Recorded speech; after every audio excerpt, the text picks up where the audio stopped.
Z dobrymi samochodami jest trochę jak z dobrymi winami albo wędlinami. One się nie starzeją, nie. One dojrzewają, a ich producenci jedynie co jakiś czas zmieniają ich recepturę. W przypadku tego samochodu producent zmieniał recepturę aż 2 razy, co jest ewenementem w świecie motoryzacji.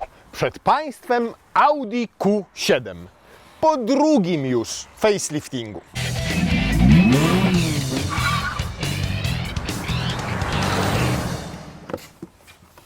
Zanim zaczniemy, to się podłączymy, gdyż trochę go wczoraj rozładowałem, a nie chciałem na noc go podłączać, bo wersja poliftingowa ma tak duży zasięg, że dzisiaj podczas testu nie zdążylibyśmy jej rozładować i w związku z tym sprawdzić na przykład, jakie jest zużycie paliwa tylko w trybie hybrydowym i przy całkowicie rozładowanej baterii. Samochód debiutował w 2015 roku, czyli ma 9 lat. W tym czasie przeszedł 2 liftingi. Pierwszy w 2019 roku, drugi na początku roku 2024.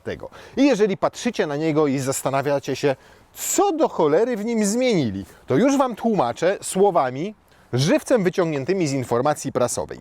Nowa interakcja konturów grilla i reflektorów, teraz umieszczonych wyżej, tworzy zupełnie odmienione wzornictwo przedniego pasa, która podkreśla silną prezencję najnowszego Q7. Pewny siebie wygląd akcentują nowe, wydatne wloty powietrza otoczone lakierowaną ramką, wyraźnie zintegrowane z zasadniczą architekturą pojazdu. No więc wygląda na to, że po legalizacji marihuany w Niemczech dział marketingu Audi wyjarał absolutnie całą Kolumbię. Pewnie wiedzą, że mamy faję. Już tłumaczę Wam, co mieli na myśli. Zmienili trochę to, nowy kolor, w tym wypadku Ascari za 10 000 złotych i parę innych detali. Natomiast trzeba przyznać, że też dorzucili nowe rzeczy. Takie na przykład jak reflektory HD Matrix ze światłami laserowymi. One mają delikatnie inny wzór, choćby tutaj taki ząb. W podstawie oczywiście nie występują, w podstawie są standardowe LEDy, są jeszcze LEDy Matrix i są te, czyli HD Matrix i laserowe światło. To laserowe światło można rozpoznać po niebieskiej wstawce. A gdzie jest ta niebieska wstawka? No nie wiem, nie widzę tej niebieskiej wstawki, ale na pewno... tu, jest ta po tej niebieskiej wstawce można je rozpoznać. Ten laserowy, dodatkowy snop światła włącza się powyżej 75 km na godzinę w momencie, kiedy jedziecie na światłach drogowych i rzeczywiście powoduje, że zasięg tych świateł zwiększa się do około 700-800 metrów. Dodatkowy koszt około 6000 zł te lampy. Oprócz nich możecie dorzucić sobie nowe tylne lampy, które są wykonane w technologii OLED. Czyli LEDy organiczne. Zarówno przednie, jak i tylne mają teraz 4 sygnatury świetlne, które możecie sobie ustawić z poziomu multimedialnego i te tylne dodatkowo są aktywne. To znaczy, kiedy mamy je włączone, tutaj widzicie, mają takie segmenty, je sobie ustawiacie, który chcecie, żeby świecił, ale nawet jeżeli macie skromniejsze, czyli na przykład, widzicie, w tym momencie się zapaliły, odejdę, znikną. Ponieważ znowu ma czujnik zbliżeniowy z tyłu i w momencie, kiedy jakieś auto, rowerzysta czy nawet pieszy podchodzi bliżej niż 2 metry, to ma to być takie ostrzeżenie. Uważaj, jesteś za blisko mnie. Ale wyglądają naprawdę bardzo ładnie i estetycznie i zobaczcie, nawet że jak przyjrzymy się im bliżej, no to dopiero tutaj widać ich strukturę. Łącznie z tym, że wkomponowano tutaj znaczek Audi bardzo ładnie, albo takie kreseczki ukośne, więc wyglądają naprawdę super. Mamy kilka wzorów felg, nasze 21 cali, ciemne, lakierowane, kosztują dodatkowo około 5000 zł. 4 nowe lakiery, w tym ten Ascari Blue, tak jak już wcześniej mówiłem. Przeniesiono nazewnictwo modelu tutaj na słupek B, proszę bardzo, Audi Q7 TFSI E Quattro. Można sobie dobrać w tym momencie nawet karbonowe wstawki do Q7, takie tutaj jak ta listwa boczna. One kosztują około 10 000 zł. Lustereczka wtedy też dostajecie karbonowe. No i rzeczywiście z przodu wrażenie robi ten wielki grill. Teraz logo Audi jest takie dwuwymiarowe, a nie trójwymiarowe. Tutaj mamy takie charakterystyczne L-ki. Wstaweczki w wersji standardowej są bardziej takie fałki, no i tu zobaczcie, jakie wielkie wloty tam do tego grilla, można łapę wsadzić, więc ta osłona jest taka potężna, tak bym powiedział, w tym single frame'ie. No i delikatnie zmodyfikowano tutaj niektóre elementy. To, co się nie zmieniło, to nie zmieniły się wymiary. Nadal mamy tutaj kawał wozu, ponieważ mierzy dokładnie 5 metrów i 7 centymetrów, a rozstaw osi to 3 metry bez 5 mm. I możecie się zastanawiać, wiele osób, ja sam się zastanawiałem, jak ten samochód umieścić w segmentach tych popularnych. No bo na przykład porównując go do BMW X5, to mamy tutaj o 14 cm dłuższe auto od X5, ale rozstaw osi jest większy tylko o 2 albo 3 cm. Natomiast jak go zestawimy z X7, no to X7, choć też 7-osobowa, tutaj niektóre Q7 też występują w wersji 7-osobowej, jest dłuższa aż o 14 cm, a rozstaw osi w X7 jest większy o 11 cm. Więc Q7 to jest taki subsegment. Jeszcze nie X7, ale już nie X5, jeżeli chodzi o długość. Nadal możecie mieć i diesla, nadal możecie mieć jednostki benzynowe, nadal jest SQ7 i to z motorem benzynowym, natomiast my mamy plugina i to tego mocniejszego, bo są dwa, 55 TFSIe oraz 60 TFSIe i nasz to jest ten drugi. Jego podstawą jest znany i ceniony za niezawodność i za osiągi silnik 3.0 V6 pracujący w trybie Otto, który sam w sobie ma 340 koni mechanicznych i 500 Nm. Ale w tym wypadku wzmocniono go oczywiście silnikiem elektrycznym.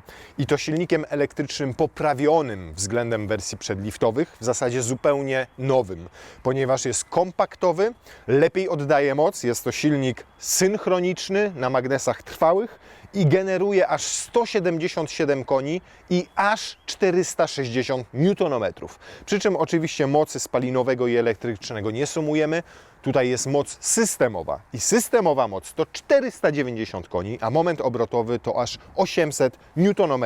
Oczywiście silnik elektryczny umieszczono za spalinowym i potem dopiero jest skrzynia biegów. A to choćby po to, żebyśmy mieli tutaj nadal standardowy napęd quattro, stały, czyli taki, który płynnie sobie reguluje pomiędzy przednią a tylną osią za pośrednictwem centralnego mechanizmu różnicowego to, ile mocy i momentu oddaje na przednią i na tylną oś. To, co gruntownie w TFSIe zmodernizowano, to też akumulator, który znalazł się w tylnej części nadwozia pod podłogą bagażnika. Ten akumulator ma tutaj 25,9 kWh netto pojemności, brutto, bo netto to 22 kWh i ta różnica tu wydaje się całkiem spora, taką przecież mają elektryki, które mają po 80, 90, a nawet 100 kWh. Ale w pluginie bierze się to z tego, że ten bufor, w tym wypadku wynoszący aż 20%, prawie około 18%, odpowiada za to, że nawet w momencie, kiedy rozładujecie akumulator tak, że nie jesteście w stanie jechać tylko na elektryce dłuższego dystansu, to pozostaje Wam na tyle dużo energii w baterii, że cały czas macie pełne osiągi. Wtedy auto działa jak zwykła hybryda, cały czas ten akumulator jest doładowywany właśnie gdzieś tam w okolice tej 1, 2, 3, 4 kWh.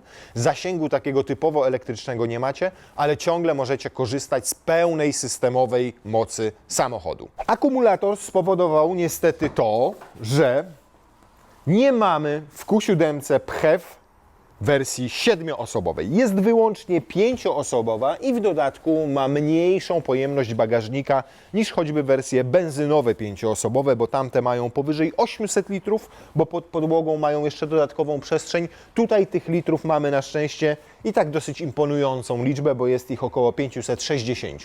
Brak jakiegokolwiek schowka pod podłogą bagażnika powoduje, że jak chcecie wozić ze sobą kable, to macie dwa takie wory, które zajmują Wam miejsce w bagażniku, więc jak chcecie więcej bagażu wieźć, to lepiej to po prostu zostawić w garażu.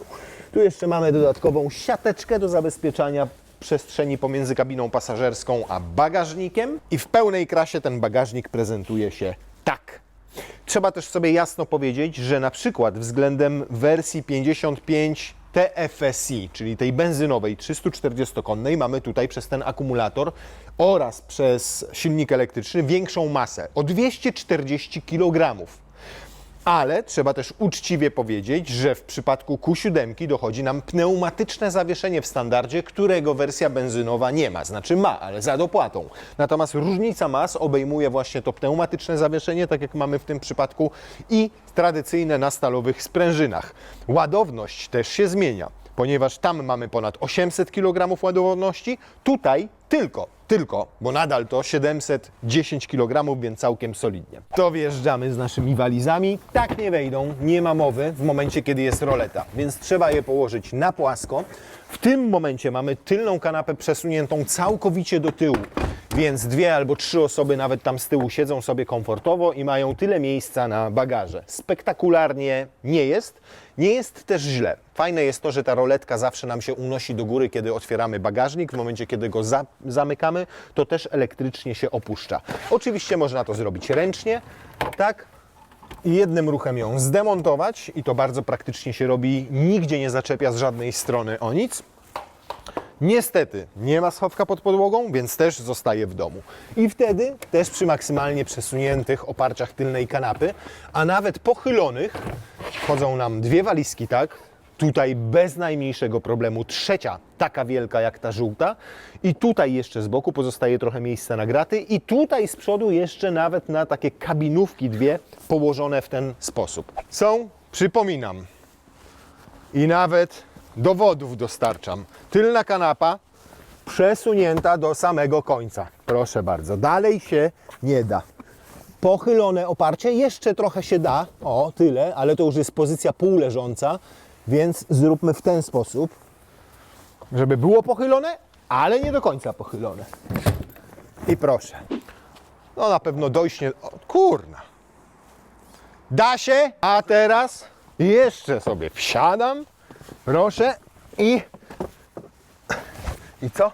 I dopycham te walizki, żeby było wygodnie. Nie mamy tutaj haka, ale oczywiście można go sobie zamówić. Wówczas na tym haku możecie ciągnąć przyczepę, która waży aż 3,5 tony. Tu się ustawiam wygodnie, bo i bardzo wygodnie. Zobaczcie, nogi to mogę prawie wyprostować tutaj w kolanach.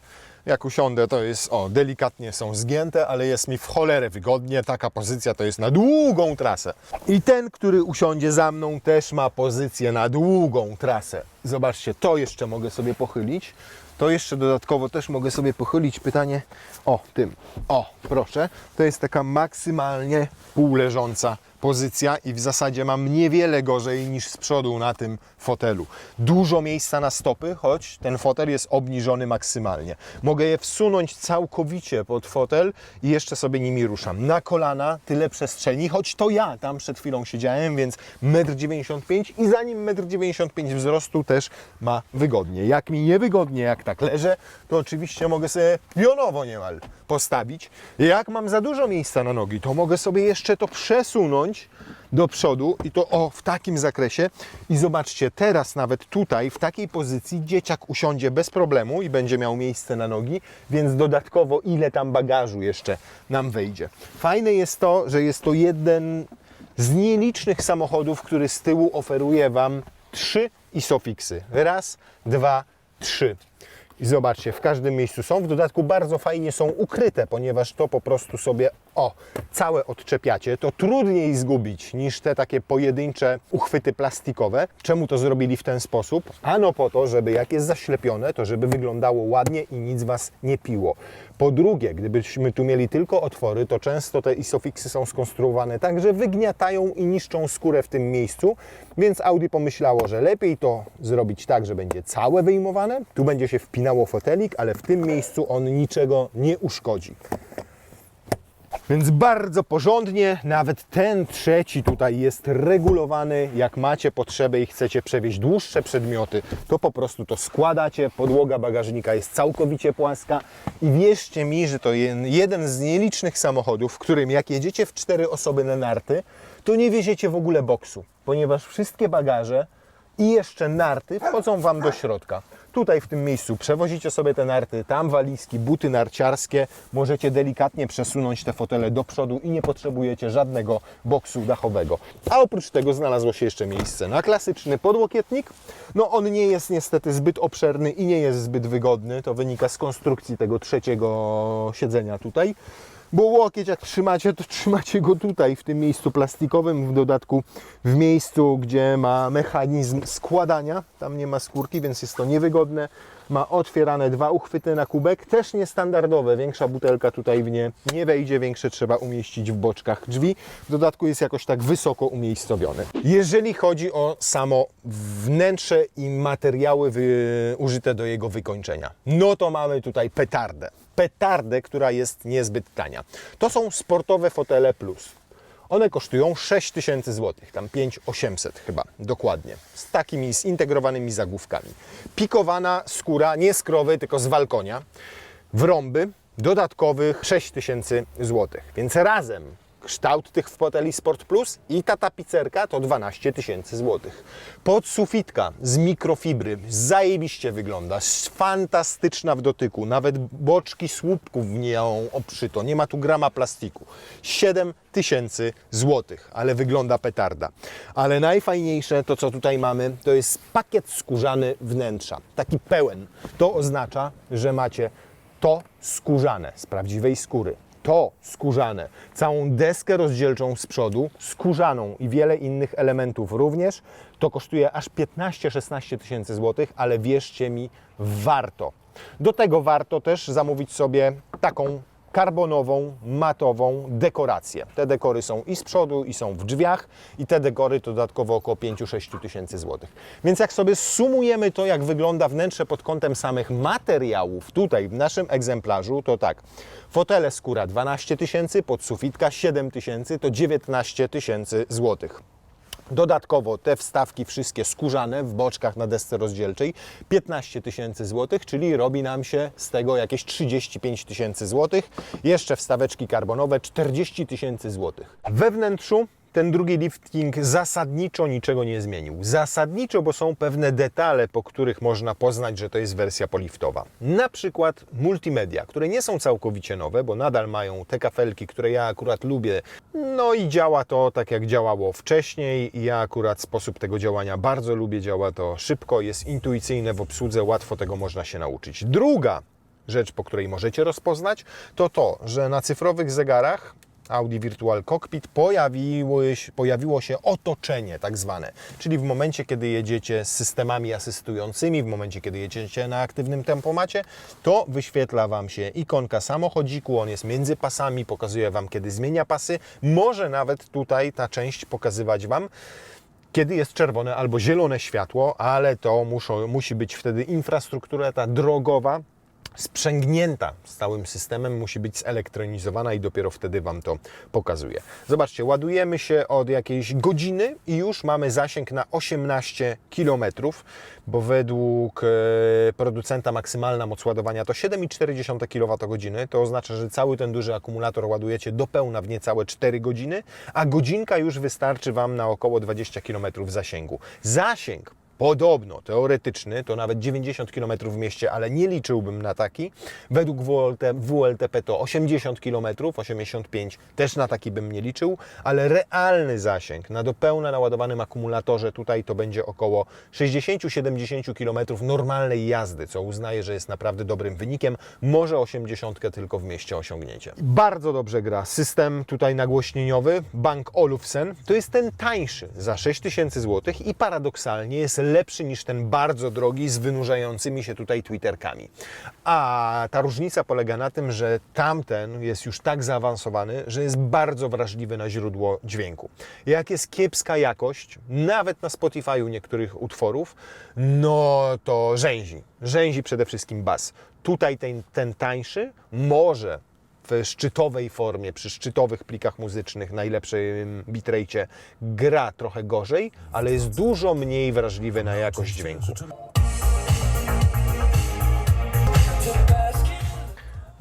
Naprawdę bardzo ładnie. Z minusów nie ma tutaj gdzie położyć telefonu.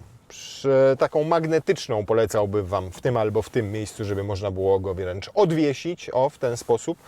Bo tak, tutaj lata, przeszkadza zapalniczka, nawet jak ją wyjmiecie, duży telefon lata. Mój jest za szeroki, żeby włożyć go w cup holdery, nie wchodzi. Można bokiem. Jest też oczywiście miejsce w podłokietniku na telefon, o, tutaj na ładowarce indukcyjnej. Ten podłokietnik jest dosyć płytki, ma 2 gniazda USB-C, tu taką półeczkę jeszcze. Natomiast za każdym razem, jak chcecie go wyjąć, no to i takie kombinacje alpejskie, lepiej to zrobić lewą ręką, spod pachy, w ten sposób. No wiadomo oczywiście, że podczas jazdy nikt tego nie robi, no po to Audi schowało ten telefon, żeby nikogo, broń Boże, nie korciło, żeby go wyciągnąć, jak ktoś napisał albo zadzwonił. To absolutnie my takich rzeczy nie robimy, więc przepraszam bardzo, ale to jest bardzo dobre rozwiązanie, że nie ma miejsca na telefon nigdzie tutaj, tylko jest w podłokietniku. W jakim trybie domyślnie uruchamia się Q7? To zależy tylko od Was, ponieważ tutaj macie przycisk EV i teraz takie, jak go sobie włączycie, to na przykład możecie sobie ustawić, że EV jazda z napędem elektrycznym i wówczas za każdym razem, jak uruchamiacie auto, domyślnie będzie ono chodziło i działało w trybie elektrycznym. W dodatku, nawet jak wbijecie nogę w pedał gazu maksymalnie, to silnik spalinowy się nie włączy. Włączy się dopiero w momencie, kiedy zrobicie kickdown, czyli jak potrzebujecie nagle dużo mocy. I teraz kickdown. O, widzicie? I się włączył. A tak to się nie włączy. Natomiast teraz on znowu, jak poczuł, że zdjąłem nogę z pedału gazu, przejdzie sobie z powrotem do tego trybu elektrycznego. Natomiast dużo fajniejszym trybem jest ten Auto Hybrid, inteligentne użycie akumulatora. Świetnie działa, bo samochód jakby rozumie, w jakim jesteście otoczeniu. Jak jeździcie po mieście bocznymi drogami z niskimi prędkościami, to ani razu nie włączy Wam napędu spalinowego. Natomiast jak wyjedziecie poza miasto albo na trasę ekspresową, to będzie korzystał z silnika hybrydowego. Na przykład w trasie, czy na ekspresówce, czy na autostradzie będzie działał jak hybryda. Cały czas ten silnik spalinowy w zasadzie będzie chodził, a to po to, żebyście zaoszczędzili energię do jazdy po mieście. Jeszcze lepiej to działa w momencie, kiedy macie cel w nawigację wprowadzony. Na przykład macie przejechać 300 km do miasta, do centrum jakiegoś miasta. To będzie jechał sobie na napędzie hybrydowym, a w samym mieście dopiero włączy Wam napęd elektryczny. Jeszcze lepiej to działa w momencie, kiedy macie włączone prowadzenie do celu, bo wtedy na przykład jeżeli jedziecie do centrum jakiegoś miasta, to w trasie przez kilkaset kilometrów będzie korzystał z napędu hybrydowego, a jak dojedziecie do miasta, to automatycznie przerzuci się na elektryczny. Pneumatyka to jest tutaj bajka. Co więcej, my mamy jeszcze zawieszenie Advanced tutaj. To oznacza, że mamy dwie rzeczy. Tylną skrętną oś i elektromechaniczną stabilizację przechyłu samochodu. Ta elektromechaniczna stabilizacja polega na tym, że każdy stabilizator z przodu i z tyłu jest podzielony na 2 przez silnik elektryczny. Każdy z tych silniczków elektrycznych ma 1,5 kW i jak jadę na wprost, tak jak tutaj, to te połówki stabilizatora i z przodu i z tyłu są jakby rozłączone, pracują niezależnie, dzięki temu samochód mniej tańczy, można powiedzieć, na tych nierównościach. Ale w momencie, kiedy zaczynam na przykład wchodzić w jakiś zakręt, to momentalnie te siłowniki, te silniki elektryczne zaczynają zaciskać wokół siebie te stabilizatory, a wręcz obracać je w drugą stronę, co powoduje mniejsze przechyły przy pokonywaniu zakrętów. Efekt taki można było osiągnąć dzięki temu, że każdy z tych silników obsługiwany jest przez tak zwany superkondensator. To jest tak jakby akumulator, który jest w stanie w bardzo szybkim czasie, w ułamku sekundy, zarówno przyjąć, jak i oddać prąd o wysokim natężeniu. Dzięki temu 48V to jest. I dzięki temu właśnie tak szybko i sprawnie to wszystko działa i naprawdę na takich nierównych drogach komfort resorowania jest obłędny. No i jeszcze w tym pakiecie zawieszenia Advanced, który kosztuje 24 tysiące złotych, jest tylna skrętna oś. O 5 stopni te koła się skręcają, zależnie od tego, czy jedziecie z mniejszą prędkością. To zmniejsza promień zawracania o metr, albo przy większej prędkości, kiedy one się obracają w tym samym kierunku co koła przednie, większą stabilność w zakręcie macie. Warte dopłaty? Nie wiem, bo nie jeździłem taką wersją bez tego, bo to pojawiło się dopiero po liftingu. Natomiast wrażenia naprawdę z tego, jak on jedzie po nierównościach, jak on pokonuje zakręty, są takie, jakby to był samochód, który jest o dobre kilkaset kilogramów lżejszy, no i po prostu przepływa. Tutaj widzicie zużycie paliwa moje z ostatnich 187 km. Tylko na jednym naładowaniu baterii. Cała reszta odbywała się w jeździe hybrydowej. Większość, bo około 120 km z tego dystansu, to była na ekspresówkach i na autostradach. Jazda zdecydowanie dynamiczna i w zasadzie cały czas w tym trybie automatycznym, kiedy auto sobie samo zarządzało tą energią.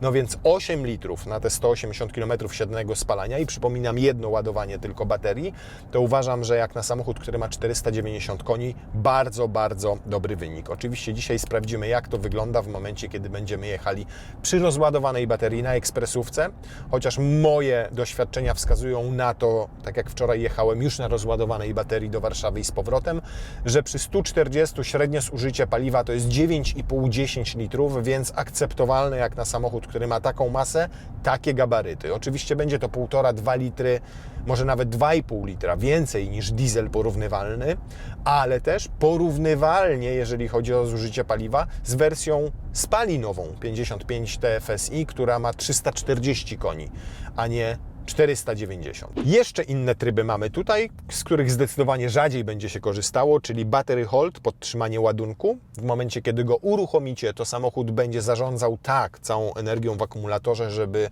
pozostała ona na w zasadzie niezmienionym poziomie. Wahania mogą tam występować, ale będą to niewielkie wahania. On będzie się rozładowywał, doładowywał delikatnie w granicach takich, jakie sobie zaprogramujecie.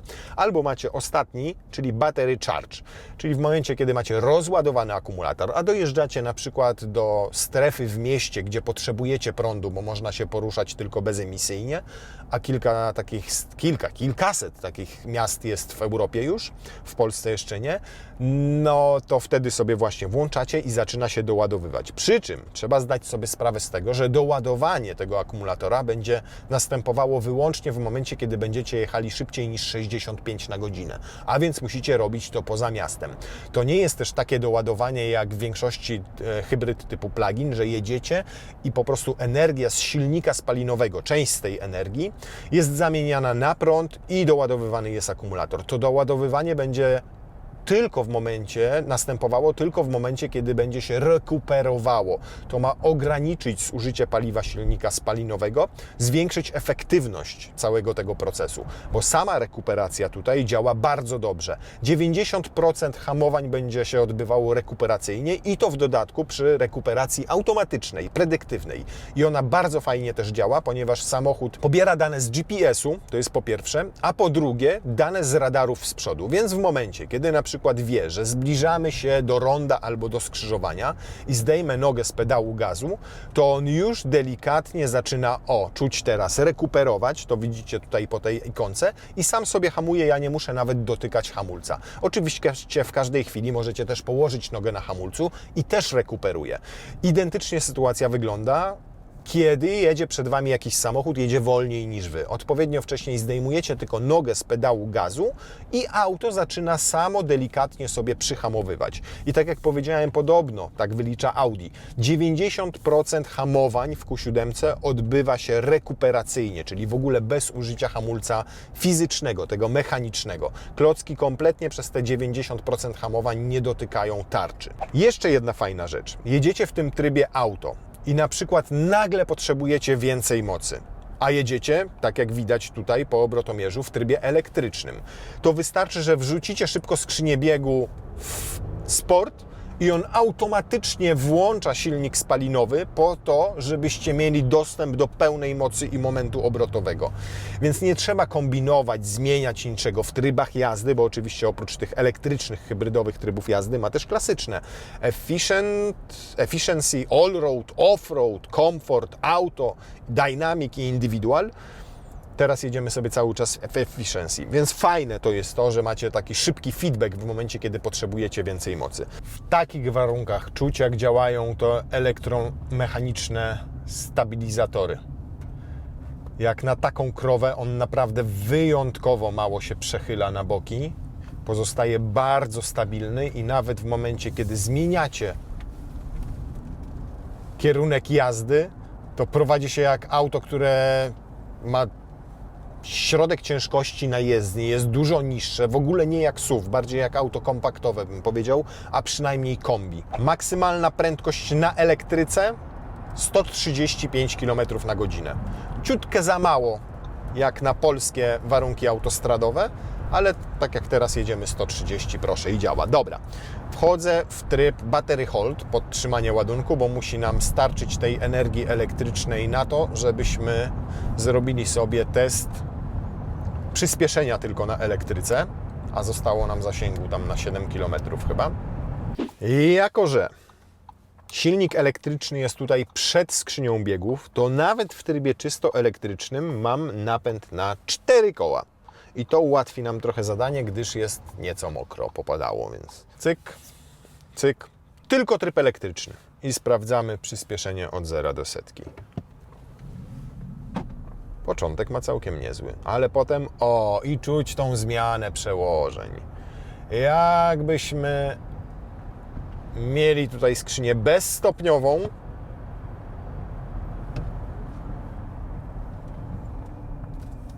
to byłoby szybciej. Dlatego na przykład Lexus RX 450h zrobiłby lepszy czas, o jakieś 3 sekundy, ale tu jest i tak bardzo dobrze. 13,7 od 0 do setki wyłącznie na napędzie elektrycznym. No dobra, to reset. O kurna. I teraz zmienia przełożenia jak trzeba. O kurde, panie, za pierwszym razem ze mną, z silnym na pokładzie, w wersji, która jest wypasiona względem standardowej, 4,96. Niecałe 5 sekund. Ależ się odpycha.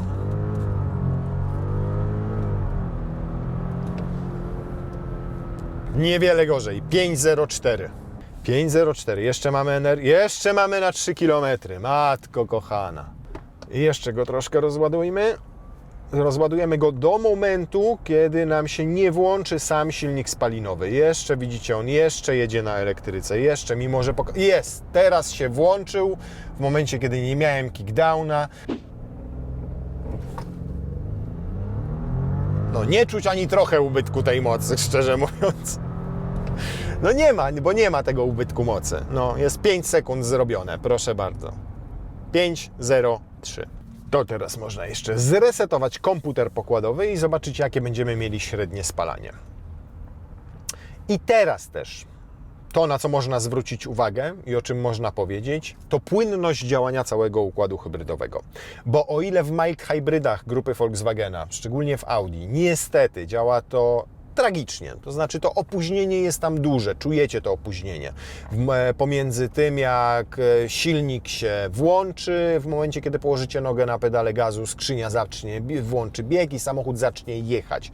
Po prostu tam zdejmujecie nogę z pedału gazów, samochód wchodzi w tryb żeglowania, wyłącza silnik i zanim to wszystko się uruchomi i rozpocznie się ciąg, to mijają 2-3 sekundy. Tutaj wygląda to już zupełnie inaczej, ponieważ jadę sobie, zdejmuję nogę z pedału gazu, silnik mi się wyłącza spalinowy, ale kładę nogę na pedale gazu i zanim się włączy silnik spalinowy, to już mam ciąg od tej elektryki, czyli te 177 koni i 460 Nm i to czuć. I dopiero później załącza się silnik spalinowy i załącza się tak, że kompletnie tego nie słychać i nie czuć, tylko widzicie to po wskazówce obrotomierza tak naprawdę. Więc poprawiono płynność działania całego tego układu niesamowicie. W wersji przedliftowej za każdym razem wiedzieliście, kiedy to się uruchamia, bo było i szarpnięcie, i takie nieprzyjemne uczucie tego, że to przechodzi z elektryki na napęd spalinowy. W wersji poliftowej w ogóle sterownik odpowiadający za to, jak to wszystko ze sobą działa, jak jest sprzęgnięte, rewelacyjnie działa.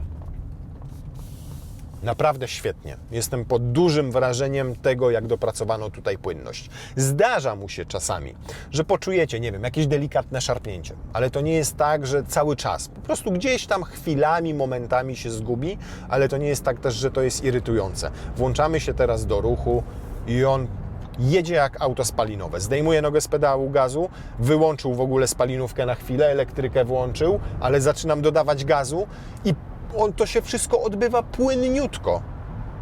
Zobaczcie, zdejmuje nogę z pedału gazu, on sobie rekuperuje, odzyskuje energię, ma wyłączony silnik spalinowy, chce wyprzedzić, dodaje gazu i on od razu odjeżdża. Pomimo upływu lat, pomimo że ten samochód konstrukcyjnie pochodzi z 2015 roku, to nadal jest naprawdę świetnym wozem. Te dwa liftingi dobrze mu zrobiły. Pierwszy lifting bardzo dobrze zrobił jego wnętrzu, bo wszystko to wtedy unowocześniono. Drugi lifting bardzo poprawił właściwości jezdne. Fenomenalnie działa tutaj ta pneumatyka z zawieszeniem Advance, które ma skrętną tylną oś i dodatkowo ten system EAWS z elektromechanicznymi stabilizatorami. Wyciszenie to jest w ogóle bajka i komfort jazdy tym samochodem. Podoba mi się pewien minimalizm na tle innych samochodów w tej klasie, tutaj tego wnętrza. To, że te ekrany nie są pstrokate, nie są tak bardzo kolorowe. To, że to światełko ambiente nie jest wszędzie, tylko jest w paru fajnych elementach. Teraz tego nie widać. Ale przede wszystkim naprawdę niesamowicie udoskonalono ten napęd PHEV. Ja nie jestem zwolennikiem napędów PHEV. Do tej pory PHEV taki naprawdę, który mi się podobał, to był PHEV w NX-ie 450H i w Lexusie RX 450H. Tam płynność jego działania jest jeszcze lepsza, bo ma skrzynię bezstopniową, więc nawet na elektryce, przede wszystkim na elektryce, ta płynność jest super. Osiągi tam są jeszcze lepsze na elektryce, bo około 10 sekund przyspieszenie od 0 do 100, co jest bardzo dobrym czasem jak na plugina. Natomiast drugim PHEV-em, którego naprawdę doceniam, to jest dokładnie Q7. Więc łącząc ją z walorami praktycznymi, z komfortem tego samochodu, to wydaje mi się idealnie do niego pasować. Mówię całkiem serio.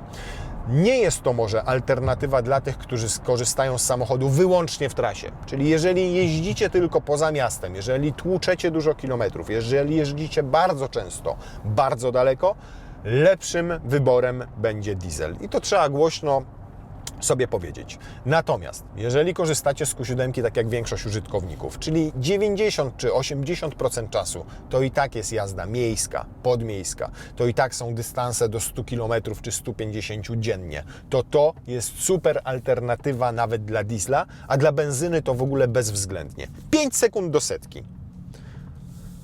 13 sekund do setki w trybie hybrydowym. Zużycie paliwa, no teraz mamy takie, proszę bardzo, 10 litrów po tym, jak się rozładowała całkowicie bateria. Duży zbiornik paliwa, bo 75 litrów, tylko 10 mniej niż spalinówki.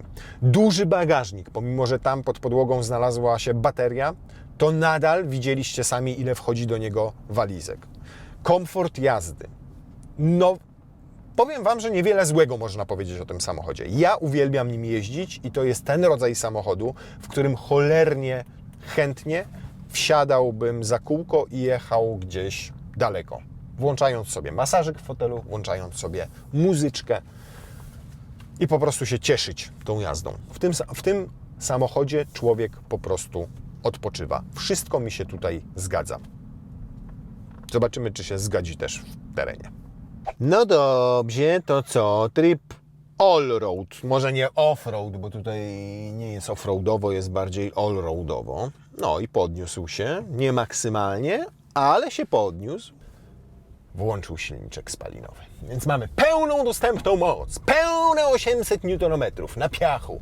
I ciekawe, jak tutaj nam sobie Quattro da radę. Nie, to nie jest oczywiście tryb offroadowy, bo nie jesteśmy w klasycznym offroadzie. Tu chodzi o to, żebyśmy sprawdzili, czy to Quattro da nam troszkę na tył mocy. No jak on jedzie, pierdzielony. No powiem Wam, że nie ma tutaj takiej nadsterowności typowej dla samochodów takich jak choćby Range Rover. On cały czas jedzie jak wurc, tu nawet nie muszę mu zakładać jakiejś kontry kierownicą, bo wszystkie 4 koła go prosto wyciągają. A ciekaw jestem, jak będzie w trybie sportowym. Bo teraz może mieć w tym trybie all-roadowym tak naprawdę tak ustawione parametry napędu, że daje mniej na tył. W sensie nie ma tu ani podsterowności, ani nadsterowności. On jedzie tak naprawdę 4 kołami idealnie po zadanym torze. To jest ciekawe. O, teraz troszkę więcej w trybie sportowym. Czuć rzeczywiście, że więcej tego momentu i więcej tych koni trafia na tylną oś. Rzeczywiście. Przy czym jednocześnie utwardził nam zawieszenie. Ale o, ja pitole, ależ to jest dzik. Ale on daje tutaj tej mocy. Ja pitole. Szok! Okazuje się, że nie trzeba co 4-5 lat wprowadzać zupełnie nowego modelu na rynek. Dojrzała konstrukcja, tylko ta receptura poprawiana. W przypadku Q7 okazuje się, że to lepsze rozwiązanie, naprawdę lepsze, niż wprowadzanie co chwilę nowego modelu na rynek. Po prostu ten samochód jest zajebiście po tych 10 latach dopracowany i mi się podoba.